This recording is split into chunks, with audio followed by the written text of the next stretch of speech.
करें तो 90% मैच भारत के हित में 5 छक्के लगना बड़ा मुश्किल काम है। दामी हो बल सामने की तरफ शॉट है, हमें तो एक ही मिलेगा ना। और दो की मार। Yes! Woo! Yes, yes, yes, yes, yes. Yes, yes. Run Yes.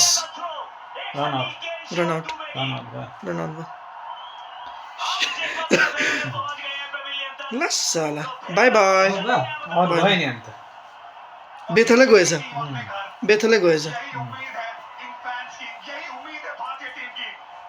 ये आखिरी की 5 ओवर में जो लाग्यो भने उठ्नु थाल्यो नि मैले जित्यो अब हाम्रो कही है भने कन्फर्म भयो नि अन्त शिवम दुबे वो यॉर्कर की तरफ गए थे, जरूर परफेक्ट हार्दिकले हेर्नु नि दामी सुट गरेको छ नि त्यसले पनि क्याचहरू कस्तो कस्तो गरिदिन्छ यसले अच्छा ए अन्त क्लिन क्लिन काम किया और होइन अरूले भन्दा गर्थ्यो यसले छिटो गर्दछ नि त स्कुलै छ एटिट्युड पनि छ यसको दामी छ गेम पनि अब लेकिन अब ये गेम भारत के हाथ में है। उठ्यो उठ्यो हाम्रो मुकेश पनि अब अम्बानी। त अघि बिग्रेको थियो नि अनुहार त्यो यहाँतिर फुटबल भन्दाखेरि लास्ट